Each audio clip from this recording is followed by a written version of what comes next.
الشيطان الرجيم. بسم الله الرحمن الرحيم. يوم ندعو كل أناس بإمامهم فمن أوتي كتابه بيمينه فأولئك يقرؤون كتابهم ولا يظلمون فتيلا. سبحان ربك رب العزة عما يصفون وسلام على المرسلين والحمد لله رب العالمين. ګران افغانانو، نن چې موږ د غونډې ته دلته راغونډ شوي یو، د دې غونډې هدف اول خو د زموږ مشر والي صاحب ډګر جنرال جمعه خان همدرد د خبریال د یوې پاڼې لخوا چې کوم د سرو زرو مډال ترلاسه کړی دی د دې تبریکي ورته وایو، او هغه ځوانانو نه چې په دې پروسه کې زموږ د پکتیا والي صاحب سره مرسته او کومک کړی دی، یو نړۍ مننه کوو. او زه د شمشاد تلویزیون د لارې پکتیا ولایت ځوانانو په نمایندګۍ د هغو افغان ځوانانو نه مننه کوم چې دې پروسه کې موږ سره همکاري کړې ده، ستړي کړي دي، شپې تېرې کړي دي، رایې ورکړي دي، دوی د کور ودانوي. محترم والي صاحب، موږ تا ته د کوم سیاسي، مالي، قومي، ګوندي په دغه اساس تا ته رایې نه دي درکړي. موږ تاسو مشرانو ته دا په ډاګه کړه چې ځوانان او ځوان نسل ستاسو ټولو مشرانو خدمت ته چمتو یو. تاسې باید دا احساس وکړئ چې دغه ځوانان پرته له کومې تمې، توقع د کمپیوټر د پردې تر شا ما ته رایې راکړې. نه پیسې غواړي، نه لونګۍ غواړي، نه واسکټ غواړي. موږ ځوانان هېڅ نه غواړو. موږ د خپلو چارواکو نه رښتینی خدمت غواړو. والي صاحب، موږ پکتیاوال ستا نه خدمت غواړو. سړک، روغتون، ښوونځی، پوهنتون، د ورزش لپاره لوبغالي، خارج ته د تحصیل لپاره بورسونه او د هغو زمینې برابرول. په حکومت کې، د کابل په حکومت کې زموږ سره داسې چلند غواړو لکه څنګه چې د نورو قومونو خلکو سره کېږي. د کابل حکومت همداسې توجه پکتیا ته نه ده کړې، او موږ هم داسې لکه نورو غوندې د کور نه بهر نه یو پسې وتلي چې پکتیا کې کوم مشکلات خلکو ګوته ورته نیسي. دا نه تنها چې د حکومت کمزوري ده، دا کې موږ هم کمزوري ده، خو موږ دا غواړو چې په آینده کې اوس چې څومره شوي دا شوي دي، په آینده کې د والي صاحب په همکارۍ او د ده د هدایت په مطابق زموږ قومي مشرانو په مټ باید موږ ته خدمت وشي. پکتیا باید پکتیا شي، د نورو ولایتونو سره، د نورو قومونو سره باید سیاله شي. تاسو نه او د نورو مشرانو نه هیله کوم چې خپلو بچیانو ته خدمت وکړئ. موږ ستاسو اولادونه یو، زموږ په حال رحم وکړئ. دا خپلمنځي کشمکش، دا ګوندونه، دا تنظیمونه، دا سمتونه، دا تعصبونه، تاسې موږ په منځ کې تارک متار کړو. ښوونځي مو وران شول، پوهنتونونه پاتې شو، د هر د خلکو سیالۍ نه ووتو. نو ستاسو که چېرته موږ ته یوه لار وښیئ، یو د آیندې دپاره موږ ته یوه روښانه تګلاره وښیئ، موږ د چا نه کم نه یو. مټ په مټ به د افغانستان در سره جوړوو، ښه به یې جوړوو. زه د پښتون بچی یم، زه د پکتیاوال بچی یم، بل څوک یې جوړوی شي، زه یې نشم جوړوی. ما کې کم شي دي، بل څوک اتفاق کوی شي، زه یې نشم کوی. 14 ولایتونه یوه ټلواله جوړوی شي، زه منګل، څمکنی، مقبل، ځاځی نشم سره یو کېدی. ولې نشم کېدی؟ زه کېدی شم، خو ما ته هدایت نشته د پاسه نه. د هر قوم مشر 100 کسه، 150 کسه ورونه، زامن، تر زامن دا شاته لري. یو مشر د بل مشر سره نه جوړیږي. والي صاحب محترم، زما تره یا زما پلار د بل چا سره برخلاف دی. هغه شخصیت اهل علم دی او یا وطن ته خدمت کوي یا په وطن زړه بدیږي، او زما پلار یا زما تره پردی دی، د پردی غلامي کوي، پردی جاسوسي کوي. والي صاحب موږ د چا سره ودرېږو؟ افغانستان به څنګه جوړ شي؟ په 10 کالو کې موږ څه کړي دي؟ تقدیر، تحسین، احترام، دا یو بله خبره ده. لیکن حقیقت چې راشو موږ څه کړي دي؟ او په د اماراتو کې موږ څه کړي دي؟ هندوستان، پاکستان، بنگلاديش، سودان، هر څوک کلبونه لري، مرکزونه لري. موږ شملور افغانان دومره ځای نه لري چې کینو سره. نو موږ نه لار ورکه شوې ده. موږ ګرم نه یو. زه ځوان یم، بل ځوان دی، هغه ځوان دی، موږ ټول قوت یو. نور نړۍ، نور قوتونه، هر څوک اقتصاد لري لیکن بشري قوت نه لري. موږ افغانان بشري قوت لرو لیکن اقتصاد نه لرو. دا په ډلو ډلو چې په د غرو کې ګرځو، واسکټ ما اچولي دي، ځانونه وژنو، بله لار نه لرو. زه ډوډۍ دې کومه نه کوم، زه روزي کوم ځای نه کوم. تعلیم نه پاتې شوم، پوهنتون نه پاتې شوم، مشر مې ځان سره نه نیسي. هغه مشر د دغه مشر سره اختلاف لري، دا مشر د هغه مشر سره اختلاف لري. چې دغه په حجره کې کښېنم هغه مې نه پرېږدي، چې دغه په حجرې ته لاړ شم دا بل مې نه پرېږدي. زه چا سره کښېنم؟ پښتون په خپله ورکېږي. د پښتون د ورکولو سبب دا ده. موږ ځوانان موږ په هر څه نه ښه پوهېږو. موږ په دا نه پوهېږو چې نور قومونه څنګه جوړ شوي دي، ګاندي څه کړي دي، هټلر څه کړي دي، نورو خلکو څه کړي دي، ویلي مو دي، نور قومونه مو مطالعه کړي دي. موږ په انټرنیټ سره لاسرسی لرو. نن سبا دنیا ډېره وړه شوې ده. هغه وخت نشته چې ته څوک غلط کړي. هغه وخت تېر شوی دی چې شعار به ورکړو، خلکو به ځانونه وژل. نن چې څوک شعار ورکړي خلک ورپسې خاندي چې دا څه وایي. دا 10 کاله چې کوم کارونه وشول، دا تېر شول، آیا خدای پاک نه دی ویلي چې توبه وباسئ؟ د دې توبې دروازه بنده ده؟ آیا په خپلو کارونو پښیمانتیا نشته؟ زموږ په حال تاسې نه رحمېږئ؟ مکتب ونه ده ویلی، ته زموږ ځوانۍ وګوره. ته افغانان ښایسته ښایسته ځوانان داسې کې په 800 په 900 روپۍ نه 8 ساعته کار کوي. دا مسؤلیت د چا ده؟ دا ټول مسؤلیت د ستاسو ده، هم په دې دنیا او هم د قیامت په ورځ. زه نه ځانمرګی یم، زه نه طالب یم، زه نه ملي اردو یم، زه نه جاسوس یم. 10 میلیونه ځوانان تا سپین په میدان پاتې دي، چا پسې لاړ شو؟ تاسو په خپل منځ کې جوړښت نه کوئ. لوی ننګرهار، لوی پکتیا، لوی کندهار داسې شوي دي لکه استرالیا، افریقا او امریکا. چا ویل چې پښتانه خپل منځ کې جرګې سره کوي؟ چا ویل چې پښتانه د بل چا په غیرت باندې ننګ کوي؟ چا ویل چې پښتون د بل بچي په سر غیرت کړی؟ چا ویل چې پښتون شملور دی؟ چا ویل چې پښتون د تورې شرنګ لري؟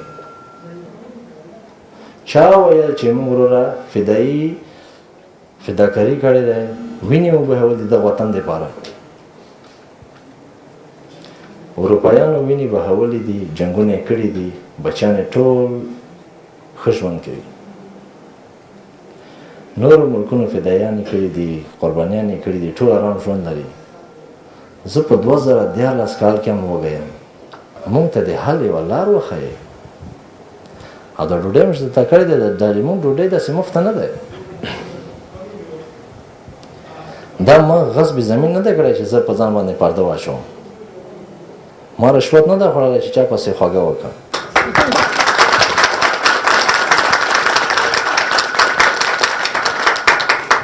نن چې موږ تاسې بدرګه کوو، نن چې موږ تاسو ته قدر عزت درکوو، تاسو نه د څه شي تمه لرو. داسې نه چې نن دا ځکه تاسې دغه مړۍ وخورئ یا بل شی وکړئ بیا موږ هېر کړئ. توره کې شړنګ، رباب کې ټنګ، افغان کې ننګ چې نه وي. توره کې شړنګ، رباب کې ټنګ، افغان کې ننګ چې نه وي. داسې تلوار، داسې رباب، داسې افغان نه منم.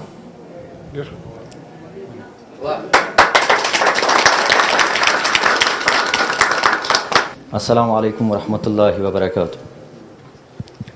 جناب محترم والی صاحب محترم ولایت پکتیا جنرال صاحب جمع خان منی صاحب اعظم گیتان و از جملت هموطنان عزیز ما که به مراسم ویوی اینجا تشریف آوردن از کلتان خوش آمدید میکنیم. بالاخره ما وقتتان اجازت نمیگیرم، فقط ما یک مراکز میخواهیم که دو ما بتانیم تمام مشکلات خدا ما با کسی صحبت کنیم، با یک کسی بگیم که ما این مشکلات داریم. در کابل خود ما بسیار کوشش کردم که بار کس در پشت دروازه وزارت خانه گشتم، سیوی خود دادم، مرا میگه که تو 5 سال یا 6 سال تو تجربه کاری نداری. وقتی که ما آرام باشم خودم تجربه گرفتم میتونم. وقتی که بالای ما مرمی فاید شو ما از کجا تجربه بگیرم؟ در خانه برم پیش مادر پدر بشینم تجربه بگیرم؟ کجا بگیرم؟ سیوی خودم میگشتاندم اوجا که با ما مشکلات بود دیگه بود. وقتی که جمعیم امو سند داره که ما بار مشکلات پیدا کردیم، بار جایی که ما پیش میکنم من میگه که این قابل قبول نیست. خدا تو چه رقم درس خواندی یا چه رقم خواندی؟ یک مراسم یک پانتون ما انوس قابل چیز نیست. کس اعتبار نمیکنه سرگپ ما. هر سندی که ما پیش میکنیم میگه که شما شاید جلی باشه. بعد از او دیگه هیچ حادثه که در واقعا در قلب ما جای گرفته هیچ نمیتونیم کدامش حمایت کنیم. بار کسی اگر در وزارت خانه ما وظیفه گرفتم در پاولی ما کسی دیگه آمد که یا بچه وزیر بوده یا بچه فلانی بوده دیگه بوده که 2 بجه می آمد 4 بجه پس میرفت، پاسی پانتون از هم داده میشد، هر چیز از داده میشد. ما مثل ازی که بل مقطع گفته 6 سال یا 2 سال ما در وزارت خانه کار کردیم. بعد از اون ما گفته که تو والا تجربه کاری تی رقم است، صحیح رقم است، یک بنا برآمده. والا اگه حالی جا آمدیم اینجا باید صدای ما کسی بشنوه. اینجا باید یک جای باشه که ما با اون مشکلات خود یاد کنم. با اینه که ما ویزه ما گرفتم ما باید اینجا کار کنم یا دیگه کنم. بسیار گشتم دل ما میشه که پیش پدر و مادر خود باشم، پیش خوار بیادر خود باشم، اموجه که میره مشکلات است نمیتونم که از ما کمک کنم. اما اینجا که من کسی باشه که باید مشکل ما رو بشنوه.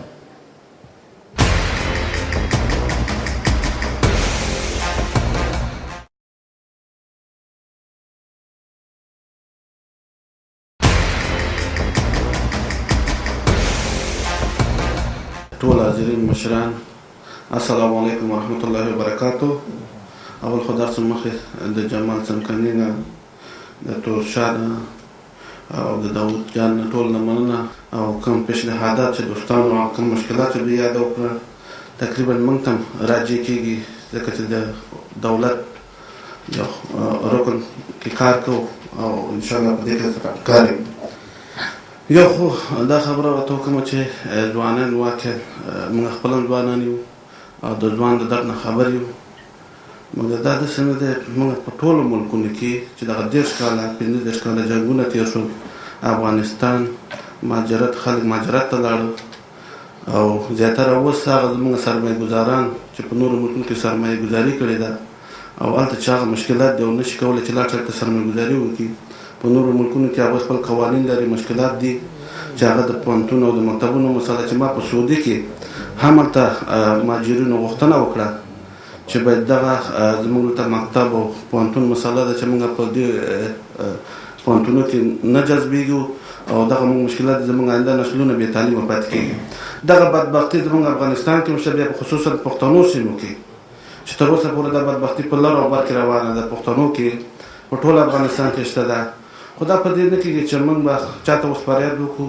نظام تاسو ته معلوم دی، دولت معلوم دی چې همدغه افغانان دي یا ستا ورور یا ستا خپل همدغه خلک پکې کار کوي.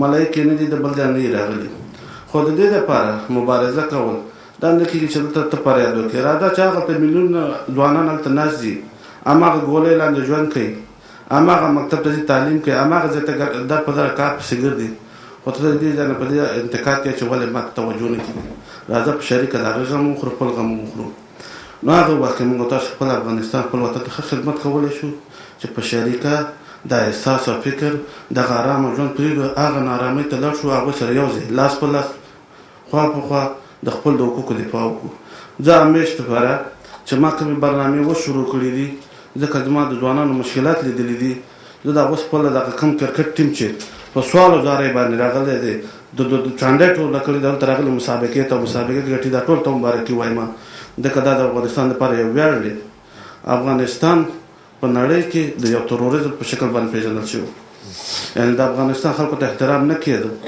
خو دغه زموږ تاسو ټول مشکلات دي مګر اوس د دوی د برکت همدې ځوانانو برکت چې سختې تنګ تېرې او دغه بیرغونه په نړۍ کې خرافۍ او ورته وایي چې نه افغانستان واقعا بشردوسته خلک دي مینه غواړي محبت غواړي دا په دې نه کېږي چې موږ تاسو په یو بل باندې انتقاد وکړو چې ولا پلانکي ځای کې دی ولې ما توجه نه کوي ما اوس خپله دغه کوم بنیاد چې دغه سره کوم اندازه ما باید زیات کړی وي کوم ټیم چې هلته لاړو نوی سیستم باندې ځوانان سره شاهد دي خو یو بل دوستان هغوی هم دغسې دردېدلي دي ما اوس د دې خاطره چې دغه د ایوبي صاحب شته د افغان پوهنتون چې موږ ورسره قرارداد کړی چې 40-50% ډسکاونټ کړو هغه ځوانان چې کانکور ته لاره نه پیدا کوي او هغه هلته جذب شي کور یې ودان مننه ترې کوم همدغسې نور پوهنتونو سره موږ دا قرارداد وکړو بله لاره یې نشته هغه بېکاره ځوانان دغه کوم چې وظیفه ورته نه پیدا کوي همیش دپاره موږ ورته مخه خلاصه دروازې ورته خلاصې راشي خپل استاد راوړي چې موږ ورسره پوره فرض یې کړي یا کې موږ سره دفاع کوو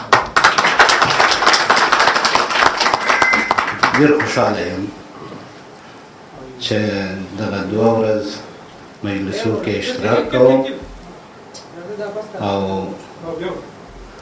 زموږ درانه افغانان درانه سپینګیري او مشران د قوم او با احساسه ځوانان پرون شپه ډېر محترم مشران ډېر دروند مجلس یې جوړ کړی و او نن شپه هم دا با احساسه ځوانان خصوصا عبادي صاحب چې مخکې وغږېدل او ډېر په درد او ډېر ښه خبرې وکړه یعنې د ده د خبرو نه زه ډېر زیات متاثر شولم او واقعیتونه یې ووایه او هغه واقعیتونه چې په دې 30 کالو کې د افغانستان په روانو حالاتو باندې دی وغږېده واقعا ښه خبرې وو موږ ته یو ښه درس و او موږ د دې د خبرو نه ښه استفاده وکړه او د دوی په دردونو باندې پوه شو زه خبرې نه اوږدوم زه خپل ډېر درانه ځوانانو ته دا وایم چې تاسو د دې مرکز خبره وکړه زه یو شی تاسو ته وایم چې نن سبا الحمدلله افغانستان یو آزاد خپلواک ملک ده او موږ او تاسو یو دولت لرو د دې دولت په چوکات کې احزابو ته ټولنې ته د قانون په چوکات کې ټولو ته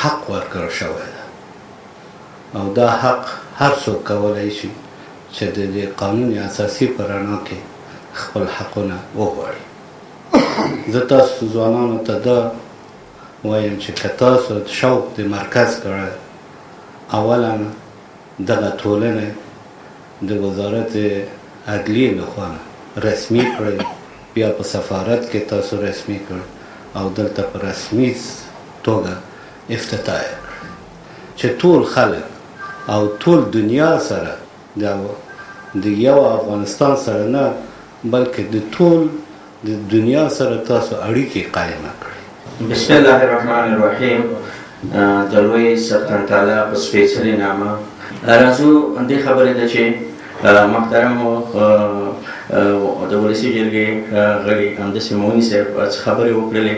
د هغې په رابطه باید موږ ووایو چې په متحده عرب اماراتو کې میشت افغانان چې دي دوی هم د خپل هېواد یې نه دی دیر کړی، د خپل هېواد هغه بېوزله خلک یې نه دیر کړي، د هغوی سره وخت تر وخته مرستې کړي دي.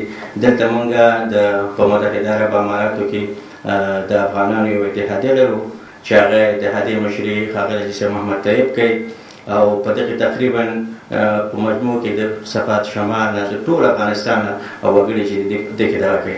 همدارنګه موږ د ختیځ ولایتونو یو اتحادیه لرو چې میشت ختیځوال په هغې کې دغه کوي، په فرهنګي کارونو کې د خپلو میشت افغانانو سره کوي. موږ دلته ډېرې ستونزې لرو او موږ د ښاغلي والي صاحب نه مننه کوو چې راځي زموږ تر څنګ ناستې. دلته متحده عرب امارات ته چې زه په صراحت سره وایم چې زموږ کوم مشران راځي نو هغوی د تفریح دپاره راځي. زه وایم چې زموږ مشران دې راشي، زموږ سره دې کښېني، زموږ ستونزې دې واوري، زموږ مشکلات دې وګوري. موږ دلته څومره مشکلات لرو او موږ د دې ځای نه څه کولی شو د افغانستان د بېوزله خلکو سره. همدارنګه تاسو وګورئ په تېرو انتخاباتو کې دلته تقریبا 4 لکه افغانان میشت دي او د 4 لکه افغانانو نه موږ نه چا پوښتنه مو وکړه چې دغه انتخاباتو کې تاسو هم څه هم لرئ که نه لرئ. نو موږ د خپلو مشرانو نه او داسې د ولسي جرګې مشرانو نه د ښاغلي سلاکار وزیر نه وایو چې په آینده انتخاباتو کې موږ ته هم ونډه راکول شي، ځکه موږ هم افغانان یو چې موږ نه د من حیث د یو افغان او د افغانستان د یو وګړي مسؤلیتونه زموږ په غاړه وي. باید موږ په راتلونکي انتخاباتو کې د هېواد په ټاکنو کې باید موږ ته ونډه راکول شي. زه نور خبرې زیاتې نه کوم. په آخر کې به یو ځل بیا د عبادي صاحب نه ډېره مننه کوم چې دا مالي لګښت یې کړی دی، دا مشران یې رامیلمانه کړي دي او دې مشرانو ته د زړه د کومې راغلاس وایم هر کله راشئ او زموږ دغه اتحادیې چې دي ستاسو په خدمت کې دي. بسم الله الرحمن الرحيم وأطيعوا الله وأطيعوا الرسول وأولي الأمر منكم ويقول الرسول صلى الله عليه وسلم إن الله يحب إذا عمل أحدكم عملا أن يتقنه صدق الله وصدق رسوله النبي صلى الله عليه وسلم. محترم د افغانستان د ولسمشر سلاکار وزیر او د پکتیا والی محترم جمعه خان همدرد صاحب، دفاع عامه وزارت معین محمد اکبر برکزی صاحب، د افغانستان د ولسي جرګې د حقوق او امتیازات کمیسیون مشر محترم شریف کموال صاحب او داسې نور مشران چې دلته راغلي دي، ټولو ته مونږ هرکلی وایو په خیر راغلی، ستړي مه شئ. زه نه غواړم چې ډېرې خبرې وکړم، خبرې ډېرې وشوې، مګر یو څو خبرې دي چې هغه د وضاحت دپاره چې باید وشي. محترم کموال صاحب دا خبره وکړه چې دلته کوم ملي سوداګر چې دی هغه باید خپلې سرمایې راوړي په افغانستان کې واچوي. زه د دې خبرې په تحقیق په دا ویلی شم چې تقریبا د نن نه 3 ورځې مخکې د افغانستان نه یو هیات دلته راغلی و سفارت ته. موږ انجینر صاحب د نوره داسې انجینران ورغلي وو، هغوی موږ نه دا غوښتنه کوله چې موږ د خپلې سرمایې څنګه دلته را انتقال کړو، موږ څنګه دلته کاروبارونه شروع کړو. د موږ یو انجینر نه پوښتنه وشوه چې تاسو په څو فیصدۍ ګټه باندې کار کوئ. موږ په صراحت ورته وویل چې موږ په 10% ګټه کار کوو. دوی ویل چې که تاسو ته موږ د 25% ګټه زمینه برابره کړو تاسو یې غواړئ. موږ ورته وویل چې الحمدلله چې د کوم شی خدای پاک په د امن او هغه کې راکړی ده دا نه موږ اطمینان دی. او د وزیر صاحب معین وزیر صاحب په خبرو په تعقیب کې زه دا ویلی شم چې دلته د مرکز جوړول یا د مکتب جوړول دا موږ ته څه مالي مشکل نه دي. مالي مشکل الحمدلله موږ ملي سوداګر لرو، موږ اتحادیې لرو، موږ ښه قوي کسان لرو دلته چې هغه کولی شي چې په یوه شخصي لګښت باندې دا کار وکړي. مګر هغه مشکلات متاسفانه زه ویلی شم چې هغه د مرکز نه هم دي، دلته د موږ د سفارت د کمزوري فعالیت نه هم دي چې هر څه په مصلحتونو باندې کېږي. که سفیر مقرریږي هم په مصلحت مقرریږي، که والی مقرریږي هم په مصلحت مقرریږي. ډېر کم کسان دي چې په خپل اقتدار په استعداد باندې مقرریږي. نن چې والي صاحب ته کوم میډال میلاو شوی دی دا نه تنها چې ده ته افتخار دی، دا ټولو افغانانو ته افتخار دی. په دې باندې افتخار دی چې نن سبا موږ د خلکو په غیبتو په دا نه مړیږو چې موږ د یوه ولي عزت وکړو، د یوه کارکردنۍ موږ د هغه وکړو چې احترام ورته ولرو چې ولا د ښه کار وکړو. نو دا د ولي صاحب دپاره نه، دا د ټولو افغانانو دپاره ویاړ دی.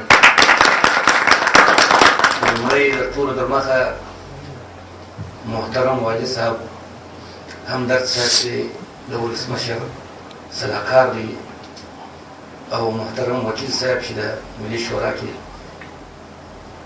عضویت لري او معین صاحب او ټولو مشرانو کشرانو ته خپل د زړه د کومې سلامونه او هرکلی ورته وایم. دا ډېر د افتخار ځای دی چې نن سبا د افغانانو هغه دردناکه زړونه مو راپاڅول او د هر یو خپل جلا جلا نظریات ورکوي، که مشر دی که کشر دی، خصوصا د نوې ځوانه طبقه. دا موږ ډېر افتخار کوو او ډېر مسرور یو په دغه باندې چې بعد له 46 کاله او هغه افغان جنګ ولس چې د وطن څخه تښتېدی وبوله او یا مهاجر وبوله او موږ د په دې چولې عرب کې دا ټوله په خپل محنت او په خپله خوله باندې دوی داسې یو اجتماع جوړه کړې ده. دا ډېره غټه خبره ده که سړی حقیقتا ورته وګوري. نو دا د هر افغان یو نظر دی، هر افغان ځان ته یو فکر لري. وطن وطن دی، وطن حقیقي مور پلار ده، دا نه هېرېدونکې ده. که څوم یو سړی 100 کاله 200 کاله د وطن څخه جدا وي خو اخر به ځي. خو بعضې نظرونه دي چې مختلفو افغانانو خپل نظر اختراع کړي. محترم وکیل صاحب یو خبره وکړه ده چې په دا 12 کاله باندې دوی تر اوسه پورې د افغانستان امن جوړ نه کړي. نو دوی څنګه موږ ته دعوت راکوي چې تاسې ولاړ شئ او په وطن کې انویسټ وکړئ او زما یو بچی یو ورور یو قریب او هغه اختطاف کیږي او د پیسو په مقابل کې آیا که زه یو خارج کې اوسېږم 46 کال مې کېږي آیا زما درد نشته؟ که زما د اولادو او زما د فامیل درد نشته؟ دې نقطې ته څوک ولې نه متوجه کېږي چې په دا 12 کاله باندې تر اوسه پورې بلکې افغانستان خو لا پرېږده د کابل امن تر اوسه پورې سم نه دی چې زموږ یو کاپیټل یو مرکز دی. دوهم ډېرې نقطې دي چې زه نشم تشریح کولی چې د وخت د کمۍ په اساس باندې دغه سفارت چې دلته راغلی دی، یعنې موږ ځوانان نه لرو، موږ نور داسې پوهان نه لرو چې دوی موږ ته سپین ږیري خلک راواستي چې هغه په یوه خبره نه پوهېږي.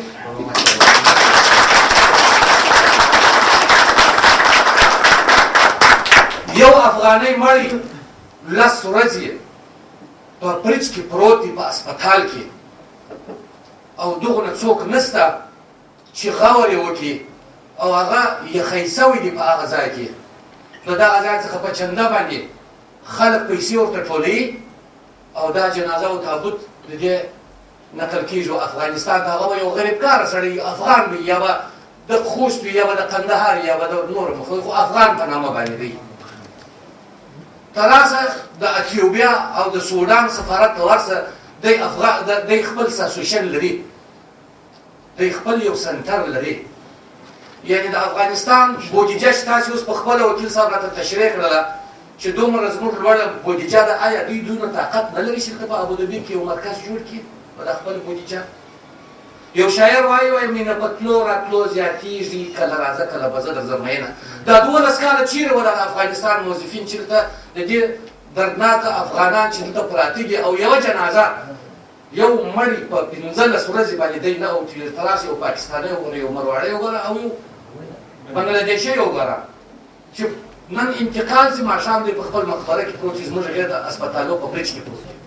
موږ ضرورت لرو، مکتب ته ضرورت لرو، موږ سنټر ته ضرورت لرو. مسأله د 10 درهمو د 100 درهمو نه ده، زه بیا وکړم خو دغه دی چې موږ خبرې کوو مګر عمل نشته. ټول افغانان دي، که شرق دي که غرب دي که شمال دي که جنوب دي، افغان یو افغان دي که هندو دي. ته نن راسه د یو هزاره یا یو فارسي زبانه یو متعلم او یو شاګرد چې د هندوستان پر رسیږي او پښتون چې 15% په افغانستان کې دی چې دی په واسطو په دغو تکالیفو باندې دی د پوهنتون څخه فارغ سي او دی په خوست کې د یو چپراسي په حیث وظیفه نه ورکوي.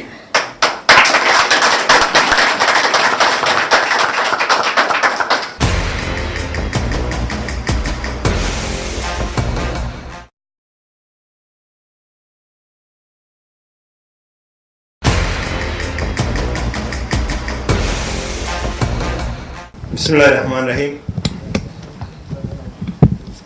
زما د همکارانو په اجازه مهم صاحب وکیل صاحب ډېرو درنو مشرانو ځوانانو السلام علیکم ورحمت الله وبرکاته.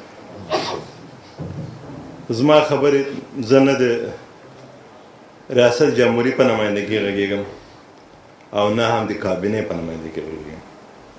البته یو مسئولیت لرم چې هغه مشخص معلوم ده.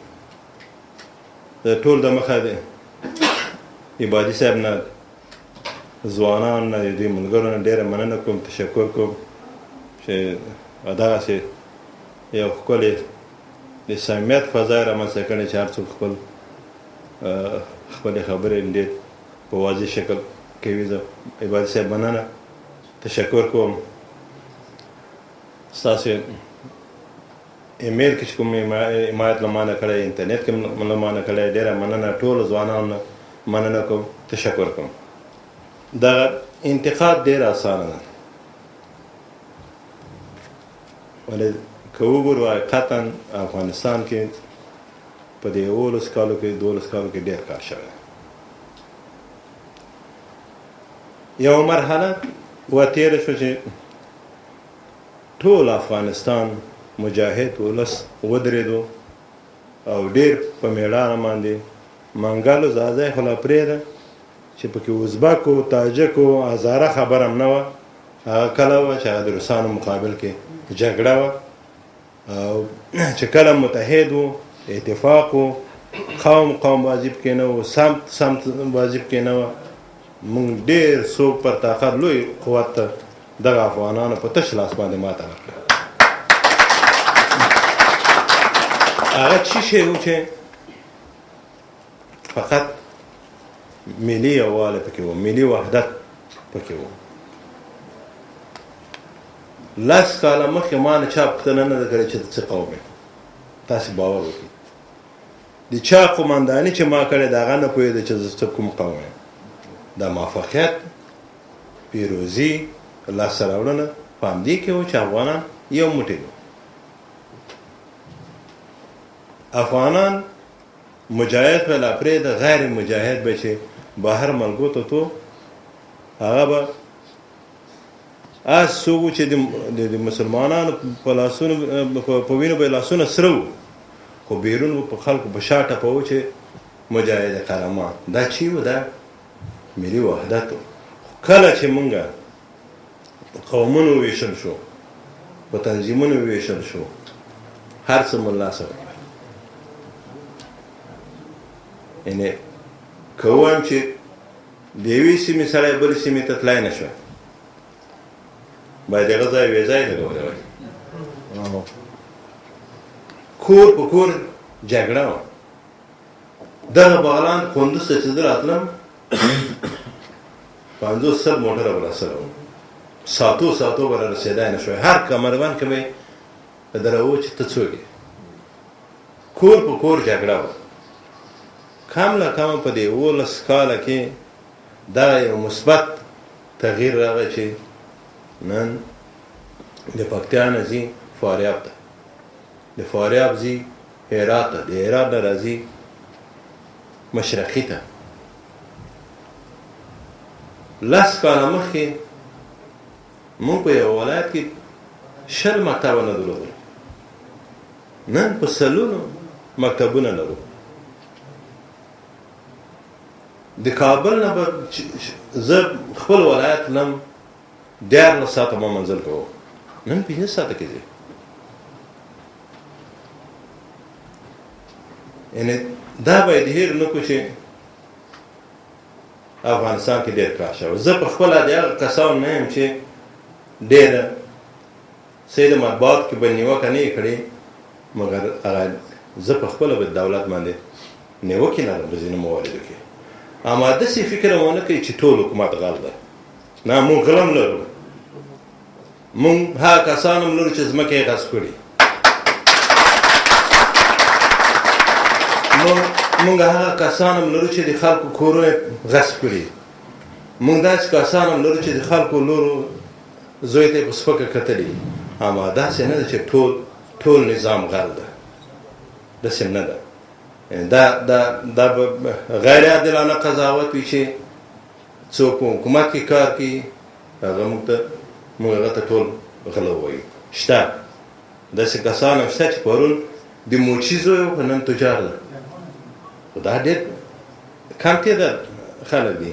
ولې موږ تنه بدبختانه هغه منفي اړخ ته یې ګورو. نه، موږ باید مثبت اړخونو ته یې وګورو چې موږ د 10 کاله کې ډېر پیشرفت شوی ده. ګورئ، یو پیشرفت دغه میډیا ده. ګورئ چې په افغانستان کې هم او دا د نن په ابوظبي کې یو څوک ناسه مخامخ انتقاد نیسي او هغه انتقاد هم ګورئ ډېر هغه نه وي، مهاجه نه وي او ډېر په اصولو برابر هم نه وي. خو تاسې خلک خاندي. اوس سهار نه ته بېګا پورې ما ته ووایې، شاید زما دته پیشانې هغه تروشه نه شي. اما زه راځم په خپل مورد کې ورته وایم. کوم ځای کې چې زما مسؤلیت هغه پکتیا ده. پکتیا کې الحمدلله ولې وایي پکتیاوال ته ناست دي. د نن نه 15 کاله مخکې او اوس پکتیا تاسې مقایسه کوي چې څونه کار شوی دی.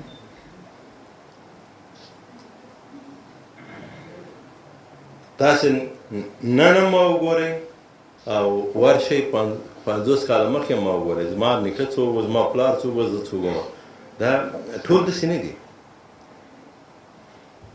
زما نن څومره ځوانانو مجلس ته زه غواړم چې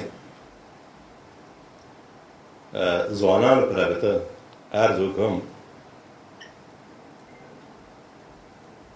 موږ باید مایوسه نه واوسو. مایوسي په خپله ناکامي ده. تاسې ټولې په دنیا کې چې عکس یې وګورئ، په داخل کې خارج کې هغه ټولو ځوانانو کړي دي.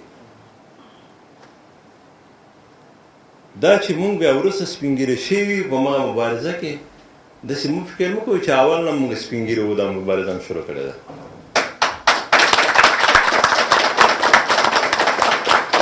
راځو افغانستان ته. دا چې افغانستان ته راشئ چې دا چاپي ده او که راسته ده مبارزه یې کړې، دا ټول د محصلي دورې نه شروع شوې ده. حتی د 9 د 10 صنف نه مبارزه شوې ده چې په مخې ګیره نه وه. ولې موږ همیشه د دې انتظار وباسو چې همغه سپین ږیري همیشه موږ ته هغه لاره صافه کړي، هغه لاره موږ ته خلاصه کړي او بیا موږ پرې وشو؟ نه. زه په خپله چې مبارزې ته وتلی یم، ږیره مې په مخ نه وه. ځواني کومه مبارزه چې په ځواني کې کېږي په هیڅ وخت کې نشي کېدلی. زما پیام ځوانانو ته دا ده، کله چې د ځواني مرحلې نه تېر شوې، بیا به ښځه یې، بچان به یې، لور به یې، زامن به یې، بیا به د پیسې خوښ یې، بیا به د موټر خوښ یې، په موټر کې بیا رقمونه دي تا خوښ یې. هغه وخت مبارزه نشي کولی. هغه وخت کې به ستا د اولادونو نفقه ستا په غاړه وي، د کور و کلي مسؤلیت به ستا په غاړه وي. ته اوس کولی شې مبارزه وکړي.